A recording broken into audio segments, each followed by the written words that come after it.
ಅಮಾವಾಸ್ಯೆ ದಿನ ಶ್ರೀ ವಿದ್ಯಾಚೌಡೇಶ್ವರಿ ದೇವಸ್ಥಾನ ಹೇಗಿತ್ತು ಗೊತ್ತಾ? ನಮಸ್ಕಾರ, ನಾನು ಪ್ರಕೃತಿ. ಬನ್ನಿ ಹೇಗಿತ್ತು ಅಂತ ನಾನು ನಿಮಗೆ ಈ ವಿಡಿಯೋದಲ್ಲಿ ಎಲ್ಲ ಡೀಟೇಲ್ಸನ್ನು ಹೇಳ್ತೀನಿ. ಹಿಂದಿನ ದಿನವೇ ಎಲ್ಲರೂ ಬಂದು ಇಲ್ಲಿ ಹಾಲ್ಟ್ ಆಗ್ತಾರೆ. ಏನಕ್ಕೆ ಅಂತ ಅಂದರೆ 5 ಗಂಟೆ 5:30 ಅಷ್ಟೊತ್ತಿಗೆ ಇಲ್ಲಿ ತೀರ್ಥ ಸ್ನಾನ ಸ್ಟಾರ್ಟ್ ಆಗುತ್ತೆ. ಸೊ ಅಷ್ಟು ಬೇಗ ಬರೋದಕ್ಕಾಗಲ್ಲ ಅಂತ ಇಲ್ಲೆಲ್ಲರೂ ಕೂಡ ಹಿಂದಿನ ದಿನವೇ ಬಂದು ಇಲ್ಲಿ ಹಾಲ್ಟ್ ಆಗಿರ್ತಾರೆ. ಬೆಳಗ್ಗೆ 5:30 ಅಷ್ಟೊತ್ತಿಗೆ ಎಲ್ಲರೂ ರೆಡಿಯಾಗಿ ತೀರ್ಥ ಸ್ನಾನಕ್ಕೆ ಅಂತ ಕೂತಿದ್ದೀವಿ. ನೋಡ್ತಾ ಇದ್ದೀರಲ್ಲ ಎಷ್ಟು ಜನ ಕಾಯ್ತಾ ಇದ್ದಾರೆ ತೀರ್ಥ ಸ್ನಾನಕ್ಕೆ ಅಂತ.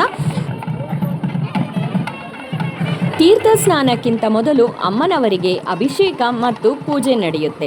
ಮುಗಿದ ನಂತರ ತೀರ್ಥ ಸ್ನಾನ ಆರಂಭಗೊಳ್ಳುತ್ತದೆ ಮತ್ತು ಅಮ್ಮನವರಿಗೆ ಅಭಿಷೇಕ ಮಾಡಿರುವಂತಹ ಹಾಲು ಮತ್ತು ಸಾಲಿಗ್ರಾಮ ತಂದು ಅಲ್ಲಿ ಪೂಜೆ ಮಾಡಿ ಆ ತೀರ್ಥವನ್ನು ಜನರಿಗೆ, ಅಂದರೆ ನಮಗೆ ಇಲ್ಲಿ ಪ್ರೋಕ್ಷಣೆ ಮಾಡುತ್ತಾರೆ. ನೋಡಿ, ಪೂಜೆ ಎಲ್ಲ ಮುಗೀತು. ಪೂಜೆ ಎಲ್ಲ ಮುಗಿದ ನಂತರ ಸಾಲಿಗ್ರಾಮವನ್ನು ತಗೊಂಡು ಹೋಗ್ತಾ ಇದ್ದಾರೆ. ಸಾಲಿಗ್ರಾಮವನ್ನು ತಗೊಂಡು ಹೋದ ನಂತರ ತೀರ್ಥ ಸ್ನಾನ ಆರಂಭ ಮಾಡಲ್ಲ ಈಗಲೇ. ಅದಕ್ಕಿಂತ ಮೊದಲು ಅಮ್ಮ ಇಲ್ಲಿ ಬಂದು ಹೇಗೆ ನೆಲೆಸಿದ್ರು ಮತ್ತು ದೇವಸ್ಥಾನ ಅಮ್ಮನವರ ಬಗ್ಗೆ ಮಾಹಿತಿಯನ್ನು ಫಸ್ಟ್ ಕೊಡ್ತಾರೆ. ಇದ್ರ ಬಗ್ಗೆ ಪವಾಡ ಎಲ್ಲ ಏನಾಯಿತು, ಹೇಗೆ ಎತ್ತ ಅಂತ ಪ್ರತಿಯೊಂದನ್ನು ನಮಗೆ ಇಲ್ಲಿ ಹೇಳ್ತಾರೆ ತೀರ್ಥ ಸ್ನಾನಕ್ಕಿಂತ ಮುಂಚೆ. ಅದಾದ ನಂತರ ಇಲ್ಲಿ ತೀರ್ಥ ಸ್ನಾನ ಆರಂಭಗೊಳ್ಳುತ್ತೆ. ತೀರ್ಥ ಸ್ನಾನ ಯಾಕೆ ಮಾಡ್ತಾರೆ ಅಂತ ಅಂದರೆ, ನಮ್ಮಲ್ಲಿರುವಂತಹ ಅನಾರೋಗ್ಯ ಸಮಸ್ಯೆ ಆಗಿರಲಿ, ಕಷ್ಟಗಳಾಗಿರಲಿ, ಎಲ್ಲದನ್ನು ಒಂದು ಪರಿಹಾರ ಆಗುತ್ತೆ ಅನ್ನೋದು ಒಂದು ಕಾರಣಕ್ಕೆ ಇಲ್ಲಿ ನಾವು ಒಳ್ಳೆಯದಾಗತ್ತೆ ನಮಗೆ ಅನ್ನೋ ಒಂದು ಕಾರಣಕ್ಕೆ ಇಲ್ಲಿ ನಾವು ತೀರ್ಥ ಸ್ನಾನವನ್ನು ಮಾಡ್ತೀವಿ. ಜೈ ಜೈ. ತೀರ್ಥ ಸ್ನಾನ ಮುಗಿದ ತಕ್ಷಣ ಗೋಪುರದ ಮೇಲೆ ಗರುಡ ಬಂದು ಕುತ್ಕೊಳ್ಳುತ್ತೆ. ನಾನು ನಿಮಗೆ ರೆಡ್ ಕಲರ್ ಮಾರ್ಕ್ ಮಾಡಿ ನಾನು ನಿಮಗೆ ತೋರಿಸಿದ್ದೀನಿ ನೋಡಿ. ಇದೇ ಅಲ್ವಾ ಪವಾಡ ಅಂತ ಹೇಳಿದ್ದನ್ನ ಕೇಳಿಸ್ಕೊಂಡಿದ್ದೆ ಅಷ್ಟೇ. ಆದರೆ ನನ್ನ ಕಣ್ಣಾರೆ ನಾನು ನೋಡಿದಾಗ ನನಗೆ ಆಶ್ಚರ್ಯ ಆಗೋಯ್ತು. ಅಮ್ಮನವರ ದೇವಸ್ಥಾನದಲ್ಲಿ 100 ಹಸುಗಳಿದೆಯಂತೆ. ಒಂದೊಂದಕ್ಕಿಂತ ಮುದ್ದಾಗಿದ್ವು. ಇವತ್ತಿನವರೆಗೂ ತಂದಾಗಿಂದ ಇವತ್ತಿನವರೆಗೂ ಒಂದು ದಿನವೂ ಹಾಲು ಕರೆದಿಲ್ವಂತೆ. ಎಲ್ಲದನ್ನು ಕರುಗಳಿಗೆ ಬಿಡ್ತಾರಂತೆ. ತುಂಬ ಮುದ್ದಾಗಿ ಸಾಕೊಂಡಿದ್ದಾರೆ. ಹಾಗೆ ಒಂದೊಂದಕ್ಕೂ ಒಂದೊಂದು ಹೆಸರು ಕೊಟ್ಟಿದ್ದಾರೆ. ಹೆಸರು ಕರೆದಿದ್ದ ತಕ್ಷಣ ಎಷ್ಟು ಚೆನ್ನಾಗಿ ಬರುತ್ತೆ ಅಂತ ಅಂದರೆ ತುಂಬ ಮುದ್ದಾಗಿತ್ತು, ತುಂಬಾ ಚೆನ್ನಾಗಿತ್ತು ನೋಡೋದಕ್ಕೆ. ತೀರ್ಥ ಸ್ನಾನ ಎಲ್ಲ ಮುಗಿದಾದ್ಮೇಲೆ ಈಗ ಡ್ರೆಸ್ ಚೇಂಜ್ ಮಾಡಿಕೊಂಡು ನಾವು ಇವಾಗ ದೇವಿ ದರ್ಶನ ಮಾಡೋಣ ಅಂತ ಹೋಗ್ತಾ ಇದ್ದೀವಿ. ಬನ್ನಿ, ನಿಮಗೂ ಕೂಡ ನಾವು ದೇವಿ ದರ್ಶನ ಮಾಡಿಸ್ತೀವಿ.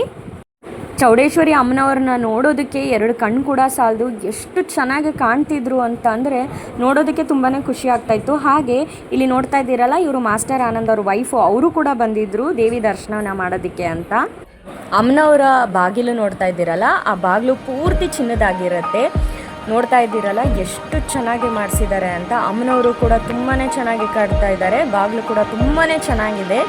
ನೋಡಿ, ಅಮ್ಮನವರ ದರ್ಶನ ಮಾಡ್ಕೊಳ್ಳಿ.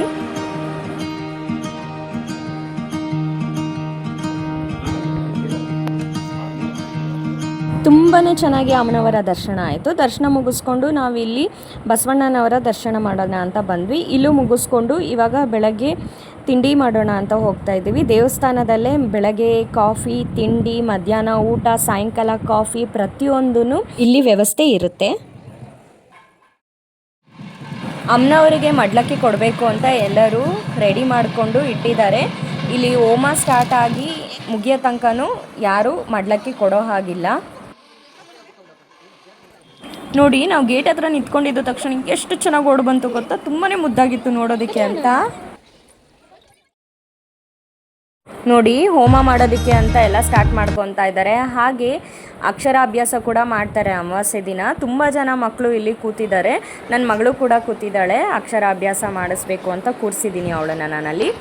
ತುಂಬ ಜನ ಬಂದಿದ್ದು, ತುಂಬ ಚೆನ್ನಾಗಿ ಅಕ್ಷರಾಭ್ಯಾಸ ಮಾಡಿಸ್ತಾರೆ. ನೋಡ್ತಾ ಇದ್ದೀರಲ್ಲ ನಾಲ್ಗೆ ಮೇಲೆ ಹೇಗೆ ಬರೀತಾ ಇದ್ದಾರೆ ಅಂತ. ನನ್ನ ಮಗಳ ಬಗ್ಗೆ ಕೂಡ ತುಂಬಾ ಚೆನ್ನಾಗಿ ಹೇಳಿದ್ರು. ಹಾಗೆ ₹1 ಕೂಡ ತಗೊಳ್ಳಲ್ಲ ಇಲ್ಲಿ. ಅಕ್ಷರಾಭ್ಯಾಸ ಮುಗಿಸ್ಕೊಂಡು ಬರೋಷ್ಟೊತ್ತಿಗೆ ಹೋಮ ಆಗಲೇ ಮುಗಿತಿತ್ತು. ಪೂರ್ಣಾವತಿ ಮಾಡೋದಕ್ಕೆ ಅಂತ ಬಸವಣ್ಣನವ್ರನ್ನ ಕೂಡ ಕರ್ಕೊಂಡ್ಬಂದಿದ್ರು. ನೋಡ್ತಾ ಇದ್ದೀರಲ್ಲ, ಪೂರ್ಣಾವತಿ ಮಾಡ್ತಾ ಇದ್ದಾರೆ ಈಗ.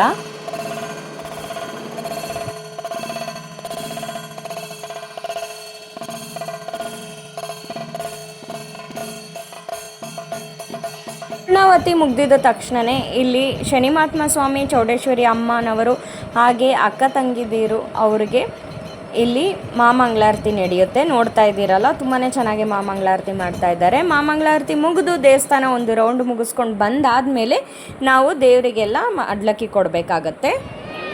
ಈಗ ಅಮ್ಮನವ್ರಿಗೆ ನಾವು ಕೂಡ ಮಡ್ಲಕ್ಕಿ ಕೊಟ್ಟಿದ್ದೆಲ್ಲ ಮುಗೀತು. ಈಗ ನಾವು ಮನೆಗೆ ಹೊರಡ್ತಾ ಇದ್ದೀವಿ. Thank you so much for watching this video. ಹೀಗೆ ನನ್ನ ವಿಡಿಯೋನ ಲೈಕ್ ಮಾಡಿ, ಶೇರ್ ಮಾಡಿ, ಕಮೆಂಟ್ ಮಾಡಿ. Thank you so much.